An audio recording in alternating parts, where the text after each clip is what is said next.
Coming up, a Walt Disney World news update.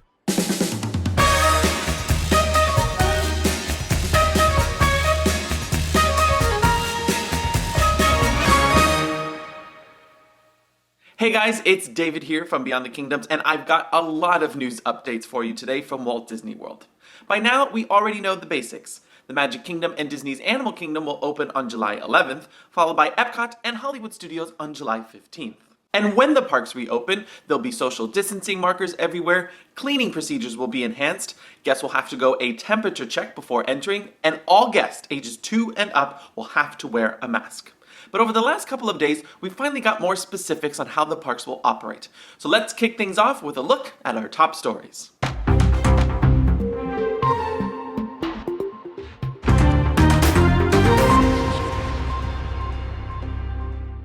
Until further notice, all guests hoping to get inside one of the 4 theme parks in Walt Disney World will have to make a reservation to enter, and it's called a Disney Park Pass.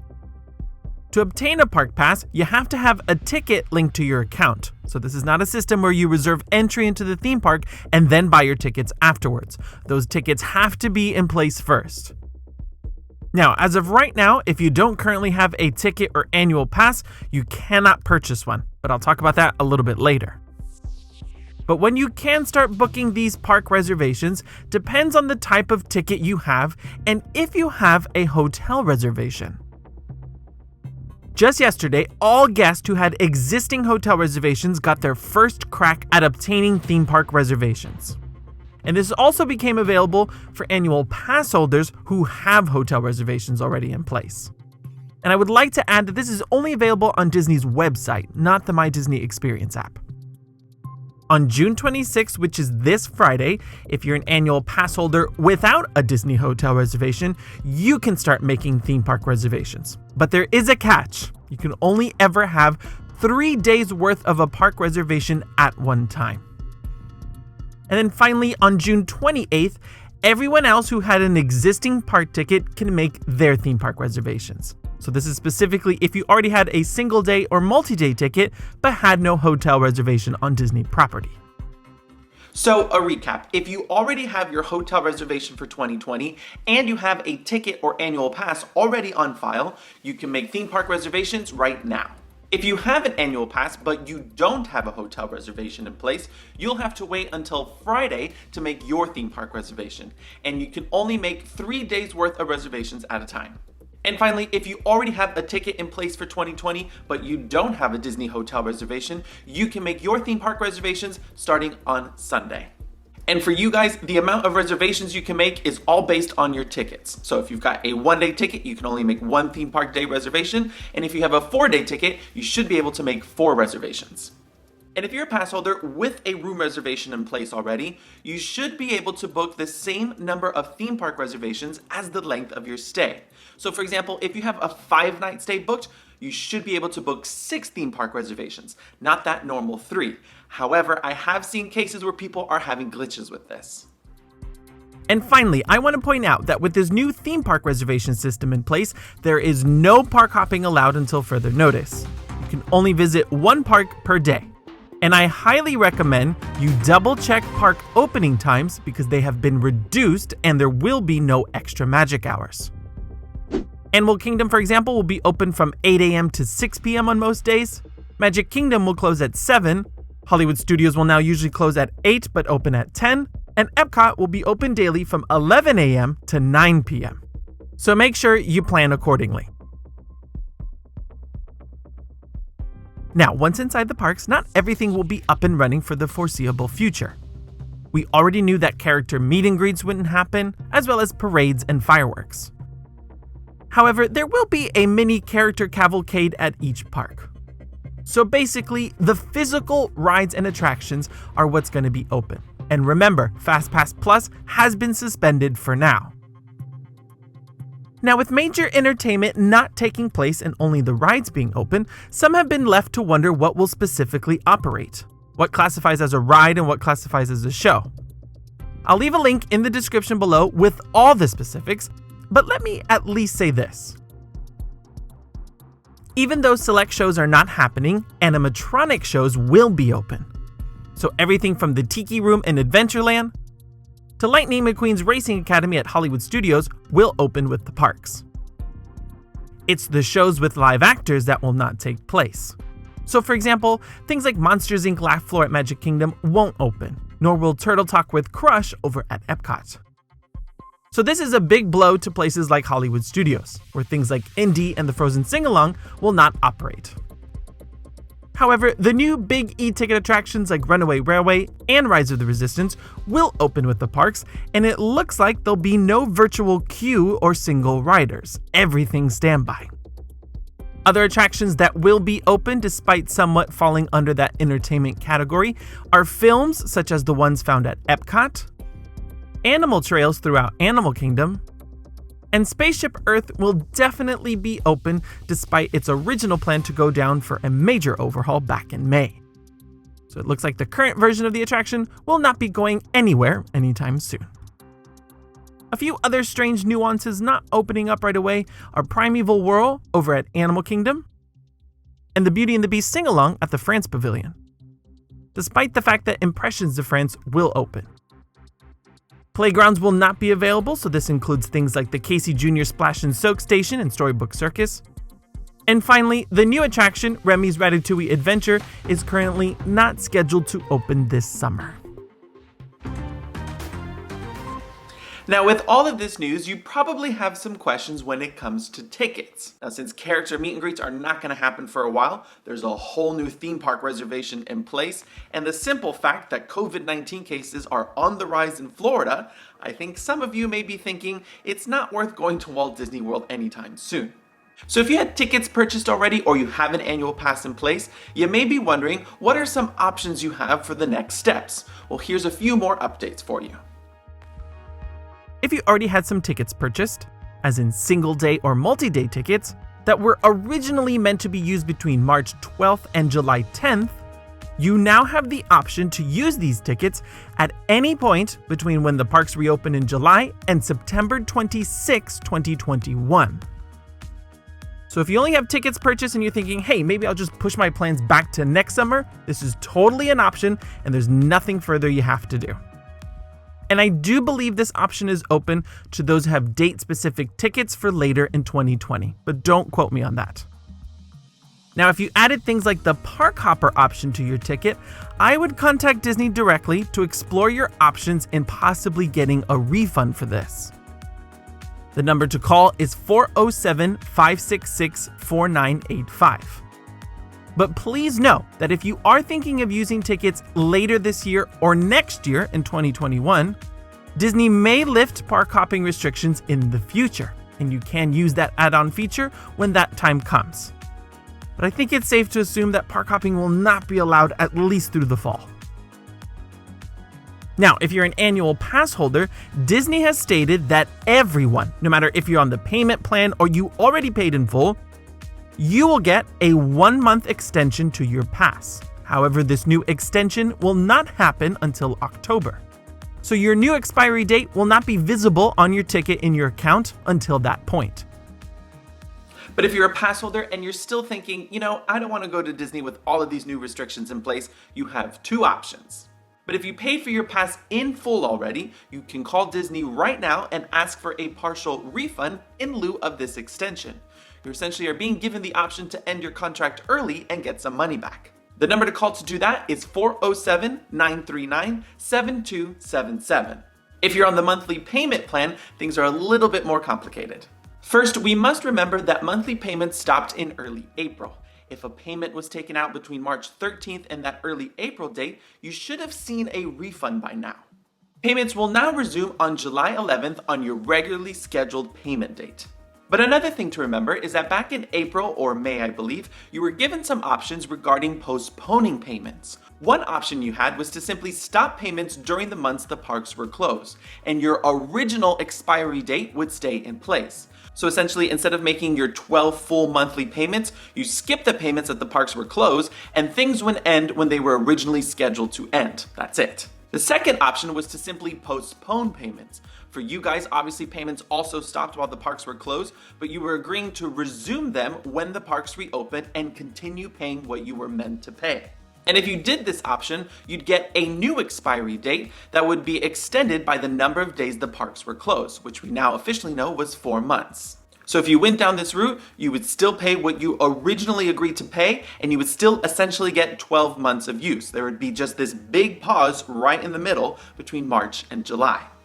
If you did this, you should already see that new expiry date reflected in the ticket linked to your My Disney Experience account. So for example, I went down this route and my pass was originally meant to expire towards the end of September. So with this new 4-month extension, the new expiry date on my pass is towards the end of January. But remember, we're gonna get that bonus month in October, which means my new expiry date on my pass will really be towards the end of February. My payments will resume now in July, and I will pay what I originally agreed to pay. If you didn't do this already and you're thinking, hey, you know what, that's an option I'd like to do, you can still request to do this. And again, the number to do that is 407-939-7277. But after all of this, if you're still thinking, nope, David, I don't want to go and I want to get completely out of my contract, you too still have an option. Just like the people who already paid in full, you will soon be able to call Disney and request to cancel your contract early, in lieu of that 1-month extension. Now, to be clear, this is not available just yet. Disney will soon give us more details on what we need to do if we want this option. But Disney has said that if you want to do this, you're going to have to make this decision by August 11th. If any sort of payment is taken out between July 11th and August 11th and you are able to cancel your contract early, Disney will refund that payment. And finally, for those of you wanting to purchase new tickets or book a room in the future, on June 28th, you can make reservations and purchase tickets for 2021. Reservations will not be open for the full year, but you can make bookings at that point for travel dates between January 1st and September 26, 2021. Disney has stated that should things go well, they will resume ticket sales and new bookings for 2020 later this summer.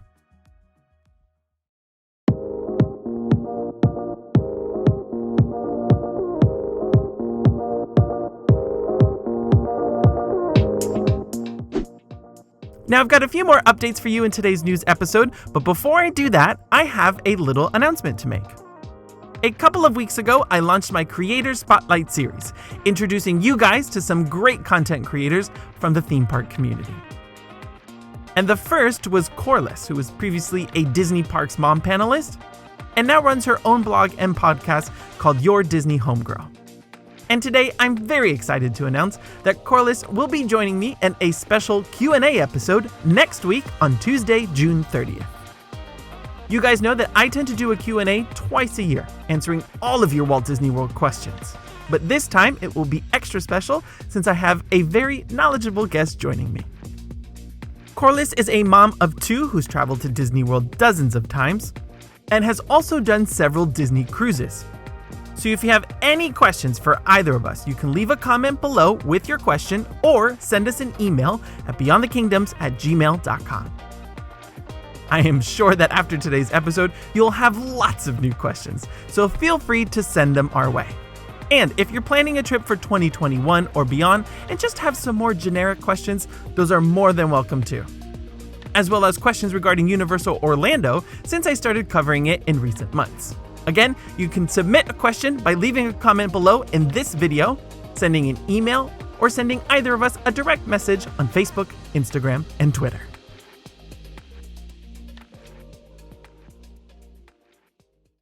Okay, on the back end of all of those new big updates, including that new theme park reservation, we also received a slew of information in other areas of Walt Disney World. So I want to round out today's news update by giving you guys these more minor yet very important stories. Just yesterday, select DVC Resorts and Fort Wilderness Resort and Campground opened to DVC members and guests. The only DVC property that did not open yesterday was the Jumbo House portion of Animal Kingdom Villas. For the record, Kidani Village did open. But it's really important to note that these deluxe resorts with a DVC component are technically classified as 2 different hotels. For example, Bay Lake Tower, a DVC property, is considered to be a separate hotel from Disney's Contemporary Resort, despite them being on the same plot of land. Since most of the DVC properties just open, Guests were wondering on the status of the remaining hotels and when they would reopen. Well, we now know a little bit more on that. Disney will be reopening the remaining hotels in waves.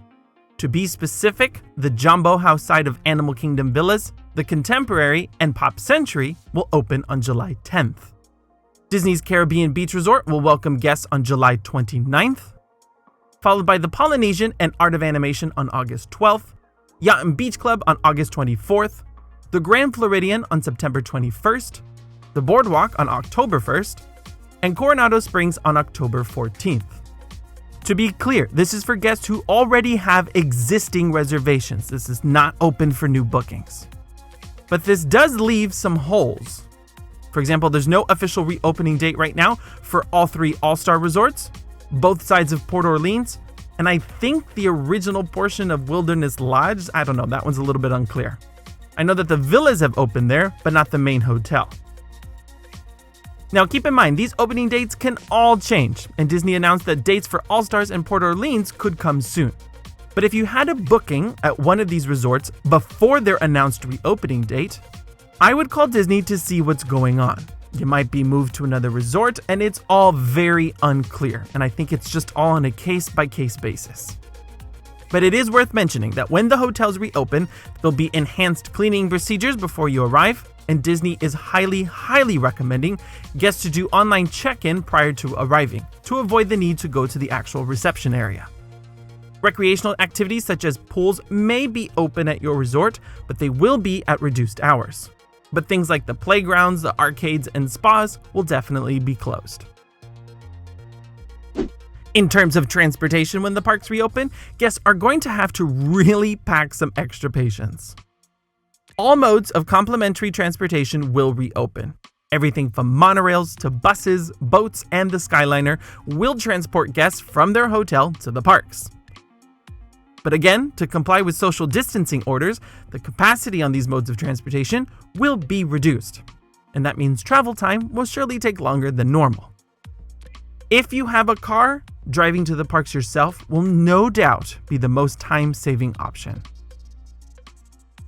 The only mode of transportation that will not be operating when the parks reopen are the minivans. This service will be suspended until further notice, as will valet parking. Unless, of course, you're a guest with a disability and you need to use it. If you're arriving to Walt Disney World by plane, Disney has stated that Magical Express will run, but it's very important to contact your airline provider on their latest updates before you travel. I don't think anyone really should be getting on a plane right now, but I just wanted to include that information in today's update. In terms of dining, things are somewhat getting streamlined. We already know that character dining is suspended for now, with the exception of Tompolino's at Riviera Resort. And buffets will become family style, in that sharing platters will be brought to your table in lieu of you going up to a buffet to serve yourself. Now, Disney has also officially stated that reservations at table service restaurants inside the parks will not be offered until further notice. So that means when parks reopen, places like Skipper Canteen will run on a first-come, first-served basis. Dining at hotels is slightly different. If you're staying at a Disney hotel between now and July 10th, you can call Disney directly to make reservations for select table service dining. When reservations resume for table service dining in the future, you'll be able to book a table 60 days before your desired date. That's reduced from the previous 180-day booking window. Of course, dining events like the Fantasmic Dining Package and dessert parties are not happening for a while.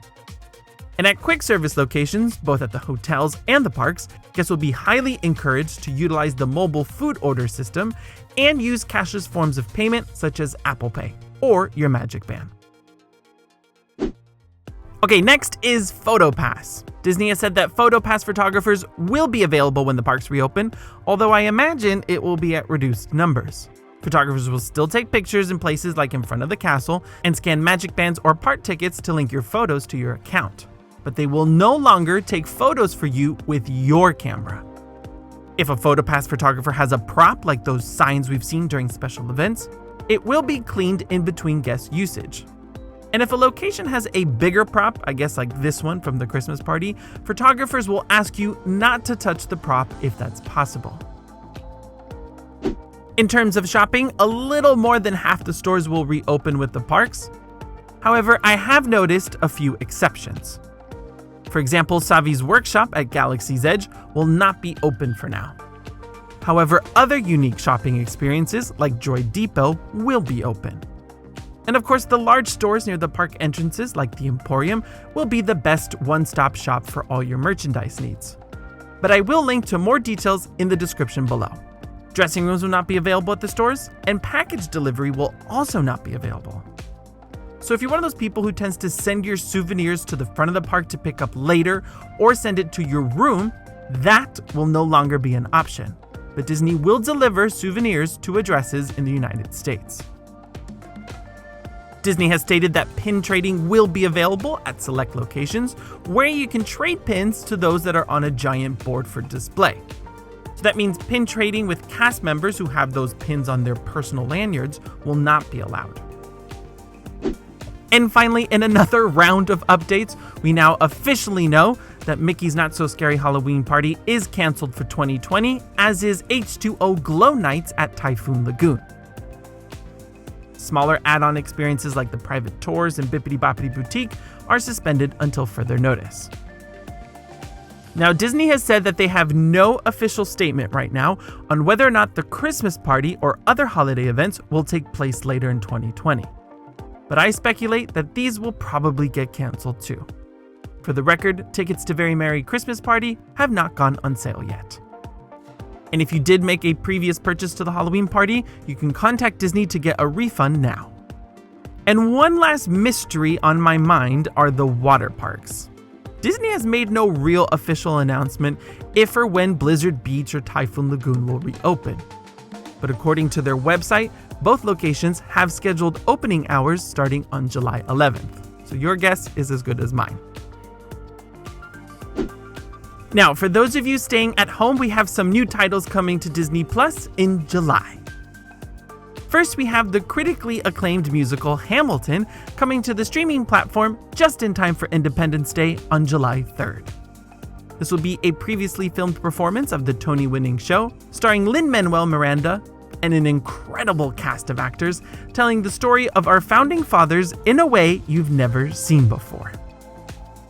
Later in July, Disney Plus will premiere a new original series called Muppets Now, which will be a 6-episode unscripted series where Scooter is scrambling to put together a new Muppet show for streaming.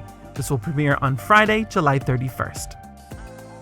And finally, on July 17th, Disney Plus has announced that it would add another vintage episode from the original Disneyland TV show, a pre-opening report from Disneyland.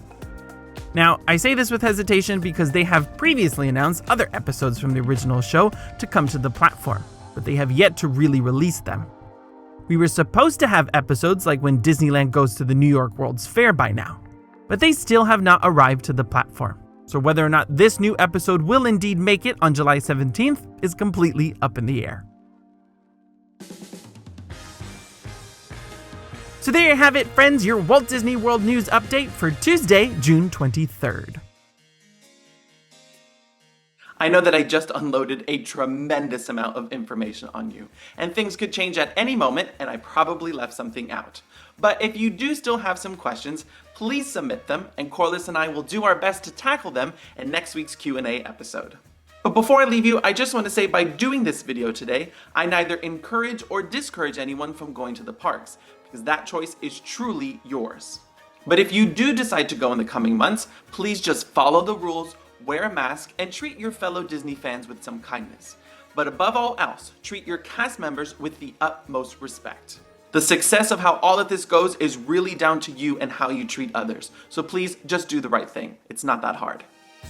Coming later this week, I will provide my latest installment in my Date Night at Disney series with a look at the best table service restaurants at Hollywood Studios.